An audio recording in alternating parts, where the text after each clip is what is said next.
প্রিয় দর্শক, আপনারা নিশ্চয়ই অভিনেত্রী এবং মডেল মেঘনা আলমের 12 মিনিটের ভাইরাল লাইভ ভিডিওটি দেখেছেন। আমিও দেখেছি, নিশ্চয়ই দেখেছি বলেই প্রশ্ন করতে হচ্ছে যে আমরা নাকি নতুন একটি স্বাধীন দেশ পেয়েছি, আমরা নাকি নতুন রাজনৈতিক বন্দোবস্তের দিকে যাচ্ছি, আমরা নাকি আইনের শাসন পুনঃপ্রতিষ্ঠা করেছি। কিন্তু লাইভ ভিডিওতে দেখে আমাদের যা মনে হচ্ছে বা যা দেখলাম, একজন বিদেশি রাষ্ট্রদূতের ভয়ঙ্কর দুর্দণ্ড প্রতাপের বহিঃপ্রকাশ। আমরা দেখলাম আবারও পুলিশের সেই নগ্ন চেহারা। আমরা দেখলাম একজন অসহায় নারীর যে ভয়ঙ্কর নিরাপত্তাহীনতা এবং তার উপর রাষ্ট্রের নারকীয় তাণ্ডব। 12 মিনিটের ভিডিও লাইভটি দেখে সত্যি সত্যি আমার কাছে মনে হচ্ছিল যে একটা থ্রিলার মুভি দেখছি, হলিউডের শ্বাসরুদ্ধকর 12 মিনিটের একটা ছোট্ট মুভি দেখছি, যার ভিতরে অনেক কিছু প্রকাশ পাচ্ছে।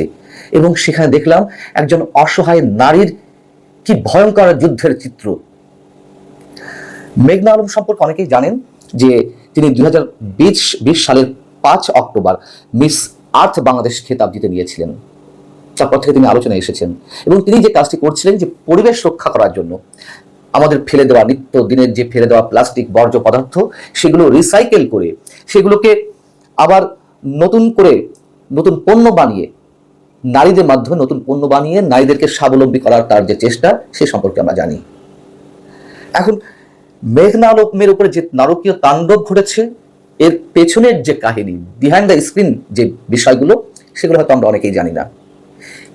কোনো কোনো পত্রিকা, একটি নয়, কোনো কোনো পত্রিকার মারফত যেগুলো জানা যাচ্ছে বা নানান সোর্সের মাধ্যমে যা জানা যাচ্ছে, গোয়েন্দা সূত্রের মাধ্যমে যেটুকু গণমাধ্যমে আসছে তা হচ্ছে বাংলাদেশে নিযুক্ত একটি দেশের রাষ্ট্রদূত তার প্রথম স্ত্রীকে না জানিয়ে মেঘনা আলমের সঙ্গে বাগদান সারেন। যখন বিষয়টি জানাজানি হয়ে যায় যে তার আগের বিয়ে ছিল বা স্ত্রী রয়েছেন, মেঘনা আলম সেই রাষ্ট্রদূতের স্ত্রীকে ফোন দিয়ে ক্ষমা প্রার্থনা করেন তার কাছে, এবং বাগদানের জন্য যে আংটিটি দেওয়া হয়েছিল তাকে, সেই আংটি, এনগেজমেন্টের আংটিটি মেঘনা আলম ফিরিয়ে দেন।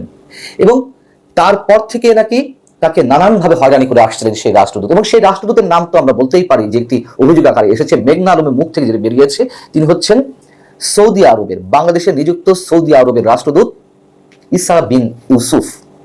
এতটাই তার ক্ষমতা, যদি অভিযোগগুলো সত্য হয়ে থাকে। এবং তার ক্ষমতা থাকতেই পারে, কিন্তু সেই ক্ষমতার চর্চা আমাদের দেশের বিভিন্ন বাহিনী বা বিভিন্ন সংস্থা, বিভিন্ন ব্যক্তি কেন তাদের মাধ্যমে অ্যাপ্লাই করার সুযোগ দিবেন? ভিডিওতে তো আমরা এও দেখলাম যে পুলিশ তার ঘরের দরজা ভেঙে ভিতরে ঢুকেই তার ল্যাপটপ, তার মোবাইল, অন্য সবকিছু সিজ করছিল। যদি এটি সত্য হয়ে থাকে, মেঘনা আলম যে অভিযোগ করছিলেন, তাহলে ওই ল্যাপটপ বা মোবাইলে কি এমন প্রমাণ ছিল সেই সৌদি রাষ্ট্রদূতের বিরুদ্ধে যে ঢুকেই আগে সেইগুলো সিজ করতে হলো? মেঘনা আলম তার ভিডিওতে যে কথাগুলো বলছিলেন, যখন 7-8 জন পুলিশ সদস্য তার বাড়িতে আক্রমণ চালালো, তাকে আটক করার জন্য তার বসুন্ধরা আবাসিক এলাকা, রাজধানীর বসুন্ধরা আবাসিক এলাকায় তার ফ্ল্যাটে গিয়ে যেভাবে দরজা ভাঙাভাঙি করছিল, আমরা তো সেগুলো নিজের চোখে তার লাইভ ভিডিওতে দেখেছি। এবং প্রথমে নাকি বলা হচ্ছিল যে তার বার্থ সার্টিফিকেট আছে কিনা বা এই ধরনের কি খোঁজে নাকি পুলিশ গেছে। বার্থ সার্টিফিকেটের জন্য পুলিশ হেনস্থা করবে কেন? পরবর্তীতে শুনলাম, আমরা নিজ কানে শুনছি, ওপাশ থেকে বলছে মেঘনা আলম তার সিকিউরিটি হোল দিয়ে দেখছেন দরজার, এবং বলছেন যে কেন আপনারা আসছেন, কেন? তখন আবার বলছে যে আমরা মাদকের সন্ধানে এসেছি, আপনার বাসায় মাদক আছে। মেঘনা আলম বলছে যে আমি জীবনে কখনো মাদক নেইনি। এবং একটা পর্যায়ে সেই দরজার সিকিউরিটি হোল, সেটিও ভাঙার চেষ্টা করছিল পুলিশ। সিকিউরিটি হোল কেন পুলিশ ভাঙতে যাবে? এবং বৃহস্পতিবার আরো যা কিছু ঘটলো, মেঘনা আলম বারবার বলার চেষ্টা করছিলেন যে আমার বিরুদ্ধে যদি কোনো ধরনের অভিযোগ থাকে, আমি আমার আইনজীবীকে নিয়ে আপনাদের থানায় যাব, ভাটারা থানায় যাব। সেই সুযোগ দেওয়া হয়নি। দরজা ভাঙার প্রাণান্তকর চেষ্টা তারা করে যাচ্ছিল এবং একটা পর্যায়ে ভাঙলো। ভেঙে মেঘনা আলমের মোবাইলটি নিশ্চয়ই কেড়ে নিল। তারপরে লাইভ ভিডিওটি বন্ধ হয়ে গেল। আপনারা সব দেখেছেন। প্রশ্ন হচ্ছে যে পুলিশ যে বলছিল যে মাদক আছে, মাদক উদ্ধার করেনি তো। পুলিশ কোন আইনের ভিত্তিতে শুধু নারী নয়, যে কোনো একজন নাগরিকের বাড়িতে, বাসাতে এইভাবে দরজা ভেঙে প্রবেশ করবে? এগুলো তো অনেক পুরোনো দিনের প্রশ্ন। ফ্যাসিস্ট বলি, ফ্যাসিস্ট সরকারের সময় এগুলো হয়েছে। এখন কি হচ্ছে? তার বিরুদ্ধে কোনো মামলা ছিল, যে মামলার আসামি হিসেবে তাকে আটক করতে গেছে পুলিশ। তার বিরুদ্ধে কোনো ওয়ারেন্ট ছিল, ওয়ারেন্ট শো করতে পেরেছে। মেঘনা আলম ভিডিওর মধ্যে বলছে আমাকে ওয়ারেন্ট দেখান। আমার নামে কোনো মামলা আছে কিনা, সুনির্দিষ্ট কোনো অভিযোগ আছে কিনা, কিছু তো পুলিশ বলতে পারেনি। শুধু পুলিশের যে প্রভাব ক্ষমতা সেগুলোই অ্যাপ্লাই করতে আমরা দেখলাম ভিডিওতে। এবং বৃহস্পতিবার গভীর রাতে রাত 10টার দিকে সিএমএম আদালতে তোলা হলো।